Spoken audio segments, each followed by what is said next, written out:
we're going to use Wikipedia as an authority for this video today, because if you go to the bottom of Wikipedia on any of their pages, they have sources, right? Look at this. This is the sources. And you can go ahead and click through these sources for yourself, because for Judaism alone, there is 185, right? So I'm not getting you super deep stuff on it. I just need a brief overview of each one so we can see what they establish and what they say and debunk a little bit. So Judaism, Yahudah, originally from Hebrew Yehudah or Judah, the Judites, a specific tribe.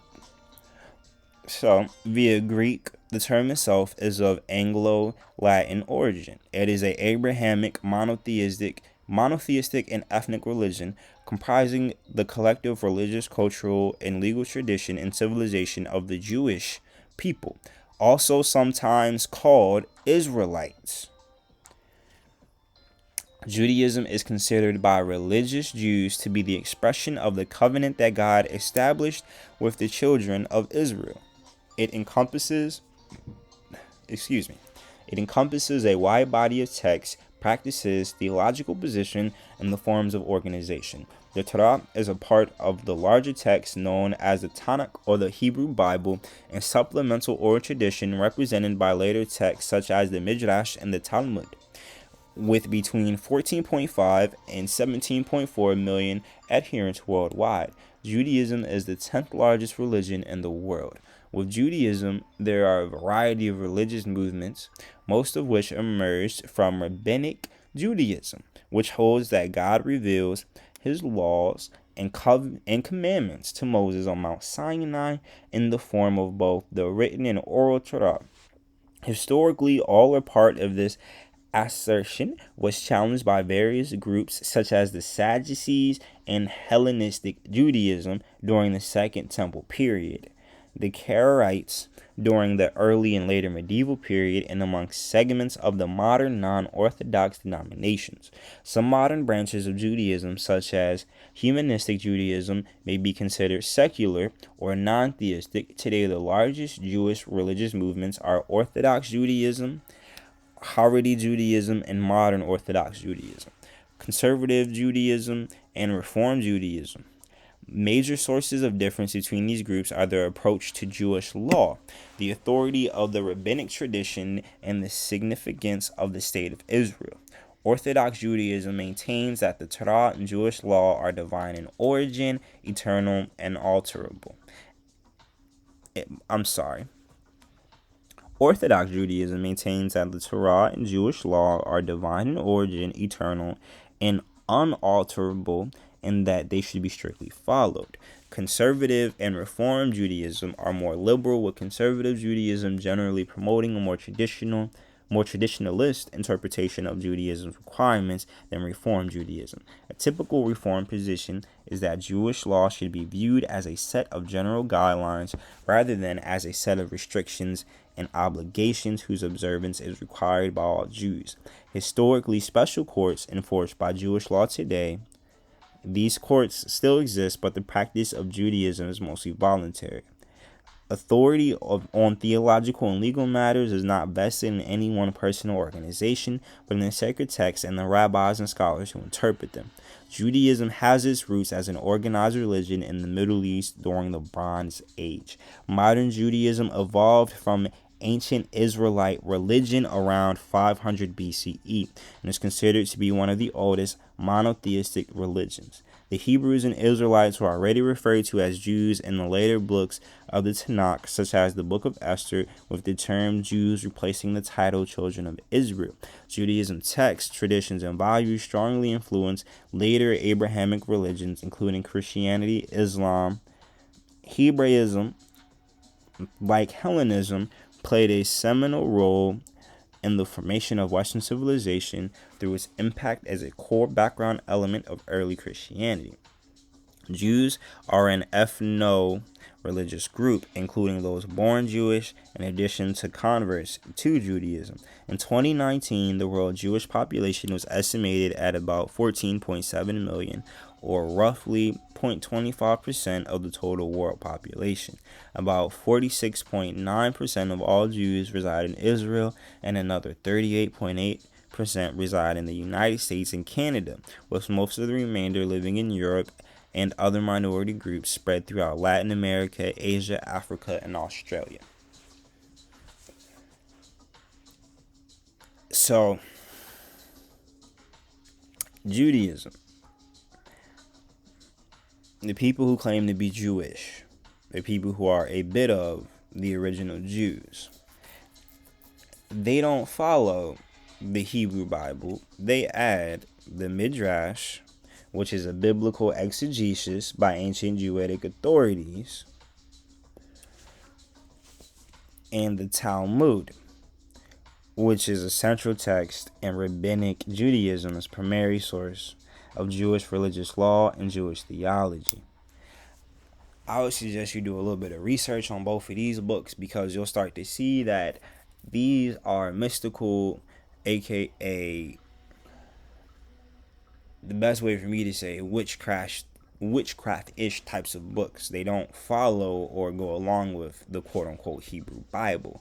That's why they tell you here that there are supplemental oral tradition represented by later texts, such as the Midrash and Talmud, because they aren't the Hebrew Bible. Furthermore, if you actually look at Judaism itself and you learn where these white Jews come from, which there's a beautiful book on it, I suggest it. It's called The 13th Tribe by author Coda Lesser. What he does is break down who actually brought about the Jewish religion, as they say, because the Jewish religion did not come about in the exact time that they're saying, but it came about by the Khazars, aka the Ashkenaz, and the Ashkenaz are in the Hebrew Bible. And the Ashkenaz, aka the Ashkenazi Jews, are not the original children of Yasharel or Israel. We'll get to that in a second. But next, we're going to take a quick look at Christianity. Because Christianity is an Abrahamic monotheistic religion based on the life and teachings of Jesus of Nazareth. It is the world's largest religion with about 2.4 billion followers. Its adherents, known as Christians, make up a majority of the population in 157 countries and believe that Jesus is the Christ, whose coming as the Messiah was prophesied in the Hebrew Bible, called the Old Testament in Christianity, and chronicled in the New Testament. Christianity remains culturally diverse in its western and eastern branches, as well as in its doctrines concerning justification and the nature of salvation, ecclesiology, ordination, and Christology. The creeds of various Christian denominations generally hold in common Jesus as the Son of the Logos incarnated, who ministered, suffered, and died on the cross, but rose from the dead from the salvation of mankind, and referred to as the gospel, meaning the good news. Describing Jesus' life and teaching are the four canonical gospels: Matthew, Mark, Luke, and John, with the Old Testament as the gospel's respected background. So Christianity began as a Second Temple Judaic sect in the 1st century in the Roman province of Judea. Jesus' apostles and their followers spread around the Levant, Europe, Anatolia, Mesopotamia, Triscan. I'm going to skip some of this. And it soon attracted Gentile God-fearers, which led to a departure from Jewish customs. And after the fall of Jerusalem, which ended the temple-based Judaism, Christianity slowly separated from Judaism. Emperor Constantine the Great decriminalized Christianity in the Roman Empire by the Edict of Milan, and later convening the Council of Nicaea, where early Christianity was consolidated into what would become the state church of the Roman Empire. The early history of Christianity's United Church before major schisms is sometimes referred to as the Great Church. Existed at the same time as the Great Church, though different sects existed at the same time, including Gnostics and Jewish Christians.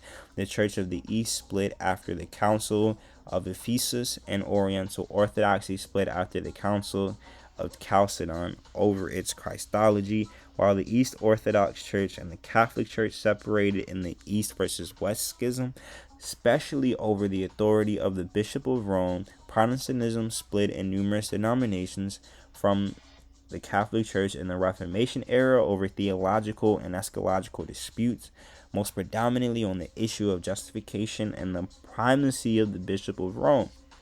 Christianity played a prominent role in the development of Western civilization, particularly in Europe from late antiquity and the Middle Ages. Following the Age of Discovery, Christianity spread into the Americas, Oceania, Sub-Saharan Africa through missionary work. The four largest branches of Christianity are the Catholic Church, Protestantism, and East Orthodox, and the Oriental Orthodox churches. Though thousands of smaller church communities exist despite efforts towards unity, despite a decline in adherence in the West, Christianity remains the dominant religion in the region, with about 70% of the population identifying as Christian. Christianity is growing in Africa and Asia, the world's most popular continents, and Christians remain persecuted in some regions of the world, especially in the Middle East, North Africa, East Asia, and South Asia. So,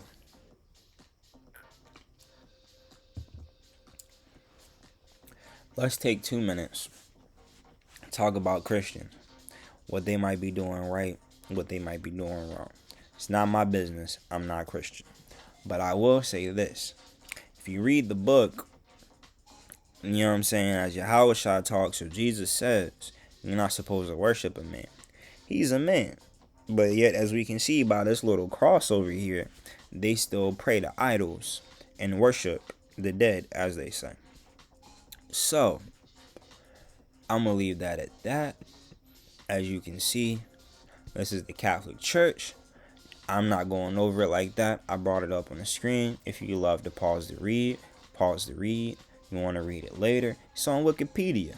What we're going to turn to now is the Abrahamic Covenant. Because all these religions claim to come through Abraham and are built upon the Abrahamic Covenant. So let's see who Abraham's covenant goes to. So, the participants in the Abrahamic Covenant. I'm not reading the scriptures. I'll tell you the scriptures, though. It's 1 Genesis, chapter 12, 1 through 3. 2 Genesis, chapter 12, verse 7. 3 Genesis, chapter 13, 14 through 19.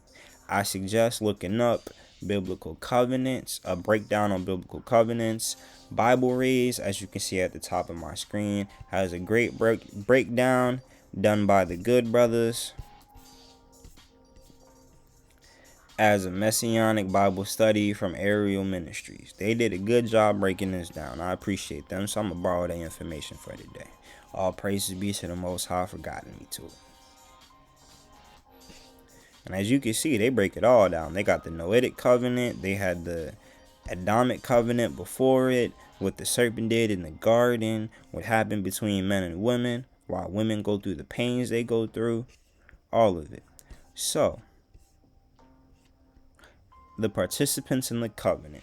God and Abraham are involved in this covenant in which Abraham stood as the representative and the head of the whole Jewish nation, not for all humanity. Again, we have this word Jewish. Why is that there? Because this is written by people who might identify as coming from those types of folk.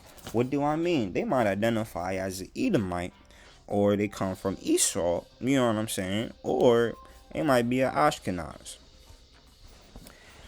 But again, we see that suffix ish. So what are the provisions of this covenant? First, a great nation was to come out of Abraham, namely the nation of Israel. Second, he was promised the land, specifically the land of Canaan. Third, Abraham himself was to be greatly blessed.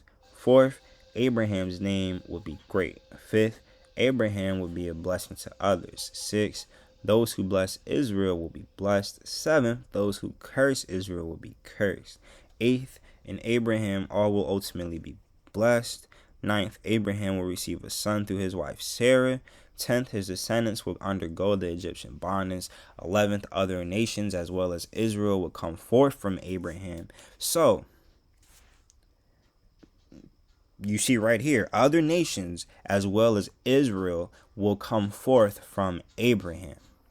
The blessings will be continued through Israel, right? But other nations will still come from him.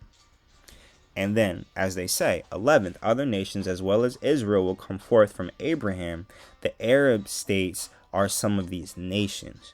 12th, his name was changed from Abram, meaning exalted father, to Abraham, meaning father of a multitude. 13th, Sarai's name, meaning my princess, was to be changed to Sarah, meaning the princess. 14th, circumcision was to be a token of the covenant. Thus, according to the Abrahamic Covenant, circumcision was to be a sign of one's Jewishness, but is really supposed to be one's Hebrewness. But again, we're talking about Esau making this document, so we're working with it. The practice of the circumcision did not begin with Abraham, since others in the ancient Near East practiced the ritual either at birth or puberty. The uniqueness of, I can't even say it, Hebrew circumcision is not the act, but the timing of the act on the 8th day. Circumcision was sold this to be a blood covenant and hence emphasized its solemnity. It would also show that this sign of Jewishness is passed on through natural generation. These provisions of the Abrahamic Covenant can be categorized in 3 areas: to Abraham, to the seed, Israel, and to the Gentiles.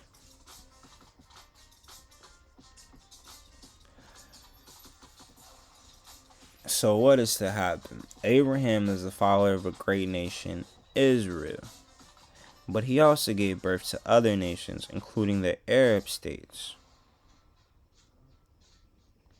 What was the seed? Israel. To the seed Israel, the nation will become great, ultimately to become innumerable, and it will possess all of the promised land. So the fact that the promises were made to both Abraham and his seed shows that these blessings have not yet received complete fulfillment, but await the Messianic kingdom.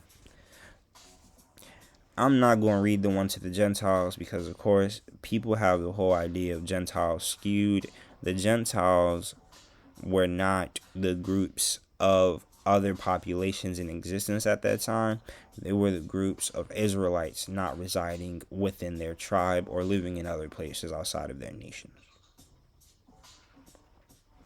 But that's neither here nor there. So let's look at the confirmation of the covenant. So the confirmation through Isaac. Abraham had 8 sons by 3 different women.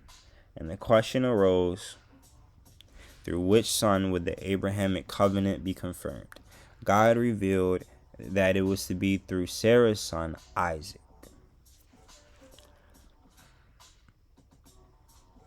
So, the covenant was later reconfirmed to Isaac in Genesis 26 to 24. Pause and read if you like. I'm going to keep it pushing.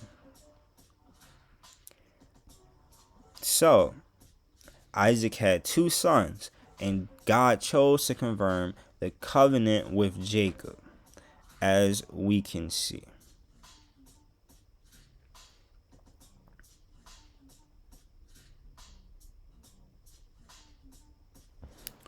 And of course, Isaac's brother, not Isaac's brother, but Isaac's other son Esau, he was cursed because he sold his birthright. He also partook in a whole lot of worldly affairs and sought after false idols and worshipped other gods than the Most High. If you think I'm joking, you don't even have to read the whole Bible for that one. Just go look at the book of Obadiah. It's on my Instagram page. Namiri Knight. NamiRiknite is literally a page. Read it and you'll understand that Esau is cursed. Yahoo or Jacob is blessed. Right? So the confirmation through the sons of Jacob. So next it was confirmed through all of Jacob's 12 sons who fathered the 12 tribes of Israel. So, as we can see, the Abrahamic Covenant became the basis for the dispensation of promise. But the covenant only applies to Israel because the participants in the covenant are the parties involved in this pact were God and Israel. The covenant was made with Israel and not merely Moses acting as a representative of Israel. The covenant was not made with the Gentiles or the church, but with Israel only. A point also made in Deuteronomy, Psalm, and Malachi. So we can see all these other nations, the Ashkenaz, aka the Jews, the Arabs who claim to have the covenant, they have to come from that lineage where the book comes from. And this is why, again, it's a difference to have a heritage through Yasharel versus to claim a religion attached to Yasharel. So now, since I'm on the topic of Islam, let's go ahead and break that down. Because I was going to do the first council of Nicaea, but we do that later. And what is Islam? Islam means submission to God. It is an Abrahamic monotheistic religion teaching that Muhammad is the final prophet and messenger of God. It is the world's second largest religion with approximately 1.9 billion adherents, comprising 24.9% of the world's population, known as Muslims. Can we just take a moment to see, like, these people ain't called Islamish, they're not called Muslimish. Back to the regularly scheduled program. So Muslims believe that Islam is a complete and universal version of a primordial faith that was revealed many times before through the prophets such as Adam, Abraham, Moses, and Jesus. Muslims consider the Quran and Quranic Arabic to be the unaltered and final revelation of God. Like other Abrahamic religions, Islam also teaches a final judgment with a righteous reward in paradise and the unrighteous punished in hell. Religious concepts and practices include the 5 pillars of Islam, which are obligatory acts of worship, as well as following Islamic law, which touches on virtually every aspect of life and society, from banking and welfare to women and the environment. The cities of Mecca, Medina, and Jerusalem are home to the 3 holiest sites in Islam. From a historical point of view, Islam originated in the 7th century CE in the Arab Peninsula in Mecca, and by the 8th century, the Umayyad Caliphate extended from Iberia in the west to the Indus River in the east. So, if you like to read the rest about Islam, please do. But if you learn about Islam, you see that Muhammad was a man who did not know how to read or write. He had an angel that stayed with him and taught him to read and write down his revelations for his understanding. However, if you read the Bible, or the quote-unquote Hebrew Bible, you'll see things like Yahushua, or Jesus as they say, he never wrote literally anything down.